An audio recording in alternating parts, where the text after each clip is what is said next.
Indian army, जिसे थल सेना के नाम से भी जाना जाता है, दुनिया की बेस्ट सेनाओं में से एक है। इसकी शान शौकत व इन्हें दी जाने वाली सुविधाओं को देखकर इंडिया के हर नौजवान यह चाहता है कि वह भी इसे ज्वाइन करे। बहुत सारे युवाओं का सपना साकार हो जाता है और बहुत सारे नौजवानों का सपना इसके सिलेक्शन प्रोसेस के बारे में ठीक से जानकारी नहीं होने की वजह से वंचित रह जाते हैं। अगर आप भी इंडियन आर्मी में जाना चाहते हैं तो आप इसे कैसे ज्वाइन कर सकते हैं, आइए इसके सिलेक्शन प्रोसेस व सारे डिटेल्स के बारे में हम आपको समझाते हैं। तो आइए शुरू करते हैं। तो नमस्कार दोस्तों, जय हिंद दोस्तों, नमस्कार।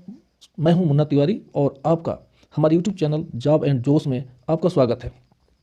दोस्तों, इसके ज्वाइन करने के लिए भारत सरकार समय समय पर सारी स्टेट्स में ओपन रैली की आयोजन करती है और उसी ओपन रैली से कैंडिडेट्स का सिलेक्शन करके इंडियन आर्मी में भेजती है।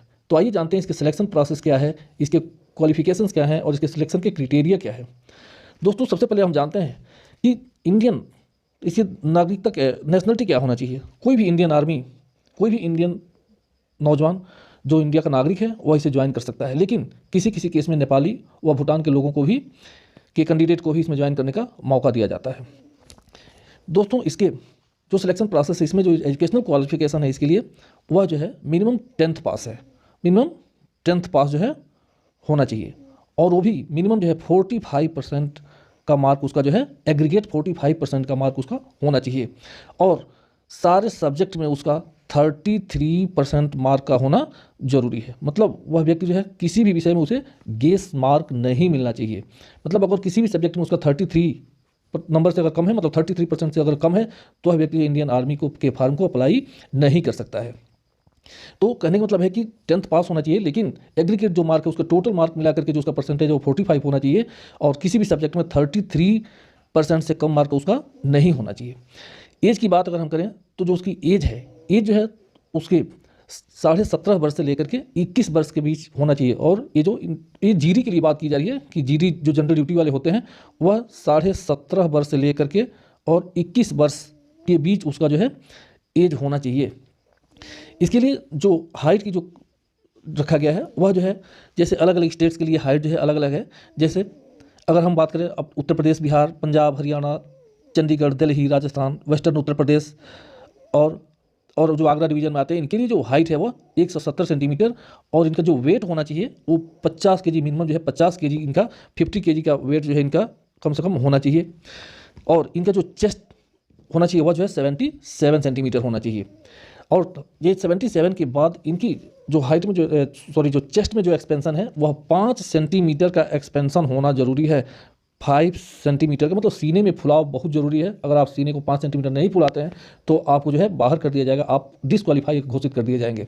इसके अतिरिक्त किसी किसी जगहों पे स्टेट में इनकी हाइट में छूट दी जाती है, जैसे जम्मू कश्मीर, हिमाचल प्रदेश, पंजाब के जो हिल्स हैं, साउथ और west of the state of जैसे हिमाचल प्रदेश और पंजाब के जो नॉर्थ और ईस्ट रोड के कुमायूनी इनकी जो हाइट वो 163 सेंटीमीटर मांगी जाती है। इनकी वेट 48 किलोग्राम और 77 सेंटीमीटर इनकी भी चेस्ट होना चाहिए।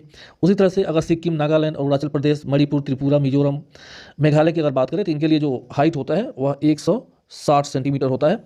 वेट 48 किलोग्राम और जो चेस्ट है इनके लिए भी 77 सेंटीमीटर होना चाहिए और 5 सेंटीमीटर का एक्सपेंशन इनके लिए भी जरूरी है। अगर हम ईस्टर्न उत्तर प्रदेश, बिहार, वेस्ट बंगाल, झारखंड और उड़ीसा की बात करें तो इनकी भी हाइट 169 सेंटीमीटर, मिनिमम जो वेट है वह 150 किलोग्राम और इनके भी सीना 77 सेंटीमीटर होना चाहिए और 5 सेंटीमीटर इनका एक्सपेंशन होना चाहिए।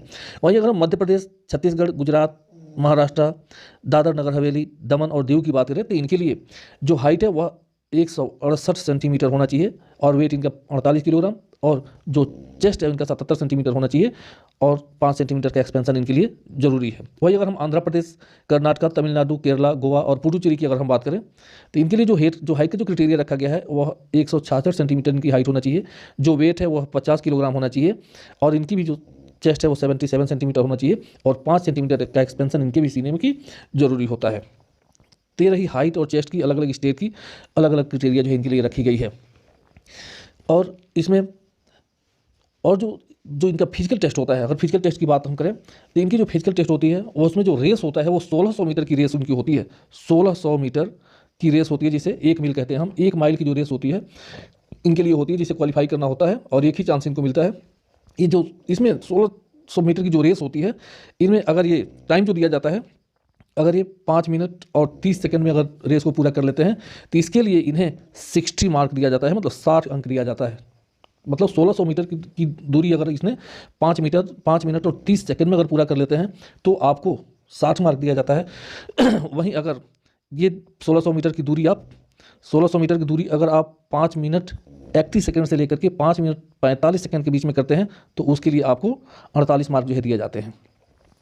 यदि रैली किसी ऐसी जगह पर आयोजित की गई है, जैसे किसी किसी जगह पर इनकी जो टाइम जो है उसकी बढ़ा दी जाती है, जैसे मान लीजिए जैसे आप पहाड़ी क्षेत्रों में चले जाते हैं, अधिक ऊंचाई वाले क्षेत्रों में चले जाते हैं जहां रैली जो है आयोजित की जाती है। जैसे अगर आपकी रैली ऐसे जगह पे आपकी दौड़ हो रही है जिसकी समुद्र तल से ऊंचाई जो है उसकी 5000 से लेकर के 9000 मीटर तक है, मतलब 5000 से लेकर के 9000 फीट की ऊंचाई पर अगर आपकी दौड़ हो रही है तो वहाँ पे आपको 30 सेकंड एक्स्ट्रा दिया जाता है। मतलब जो 5.5 है वो 6.5 हो जाता है, ये 5.5 है वो 6 मिनट हो जाता है, और जो 5:45 है वो 6:15 हो जाता है।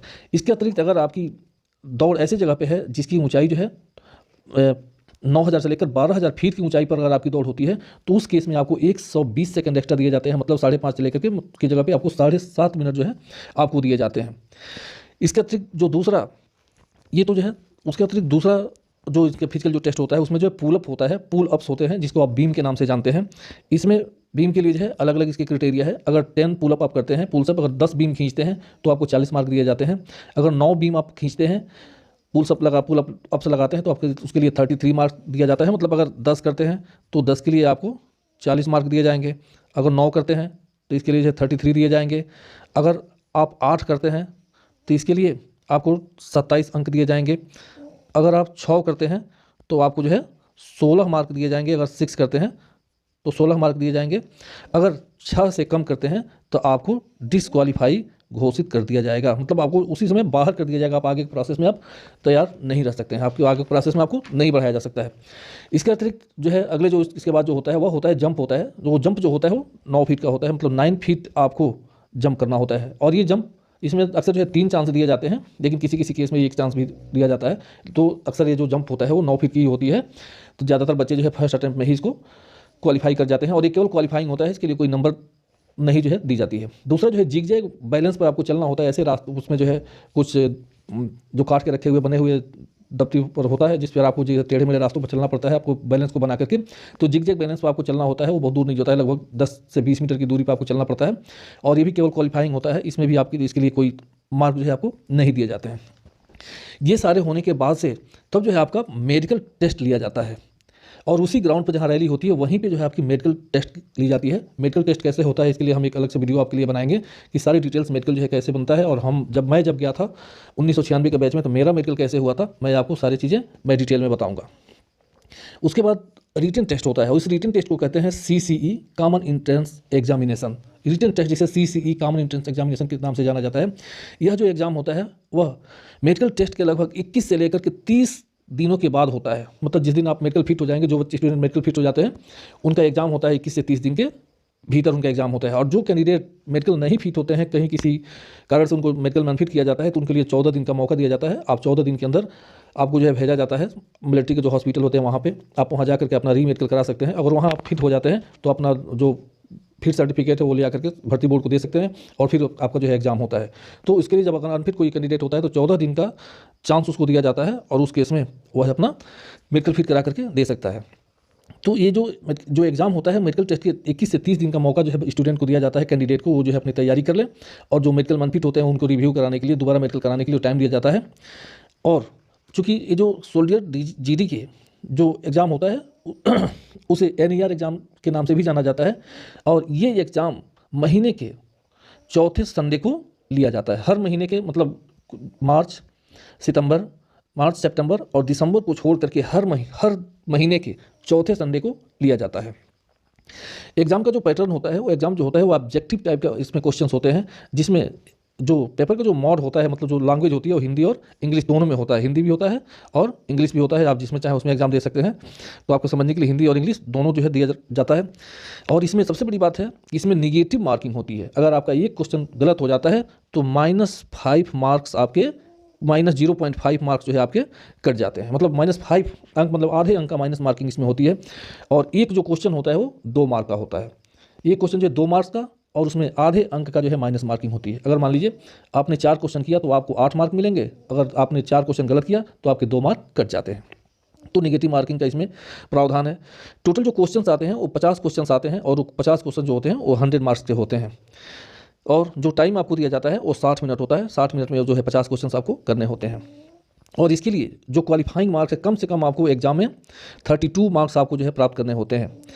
पेपर का जो है वो 4 सेक्शन होता है। पहला जो है तो जीके होता है, और 15 क्वेश्चन होते हैं 30 मार्क के। पहला जो होता है वो जीके होता है, जीके 15 क्वेश्चन और जीके का 30 मार्क का होता है। दूसरे बाद जीएस होता है, जनरल साइंस होता है, इसमें भी 15 क्वेश्चन होते हैं, इसमें भी 15 क्वेश्चन होता है और 30 मार्क का ये भी होता है। उसके बाद जो मैथ्स होता है, मैथ्स में भी 15 क्वेश्चन होता है और ये भी 30 मार्क का होता है। उसके बाद जो 5 क्वेश्चन आता है वो रीजनिंग का आता है। 5 क्वेश्चन जो आते हैं वो रीजनिंग का होता है और वो 10 मार्क का होता है। तो नोट करने वाली बात है कि सबसे बड़ी बात इसमें एक और है कि अगर कोई कैंडिडेट जो है एनसीसी सी सर्टिफिकेट लिया हुआ है तो उसके एग्ज़ाम नहीं देना पड़ता है, वो सीधे बिना एग्ज़ाम के ही उसे क्वालिफाई कर दिया जाता है। तो इसलिए हम आपको रिकमेंड करेंगे, सलाह करेंगे, देंगे कि अगर आप भी एनसीसी सी सर्टिफिकेट ले लेते हैं तो आपके लिए बहुत बड़ा फ़ायदा इसमें होने वाला है। और आपको बताएं कि जो इसका एग्ज़ाम होता है मिलिट्री का, ये बहुत टफ नहीं होता है, क्योंकि हमने देखा है कि अक्सर ऐसे भी जनरल कह रहे हैं जो मीडियम क्लास के जो बच्चे हैं, जिसको बहुत पढ़ने में जो बहुत अच्छे नहीं होते, वो भी इस एग्ज़ाम को जो है क्वालिफाई कर जाते हैं 1 महीने की तैयारी में। तो इसके एग्ज़ाम जो है बहुत टफ नहीं आते, थोड़ा आप 1 महीने की मेहनत करेंगे तो आप इस एग्ज़ाम को क्वालिफाई कर सकते हैं।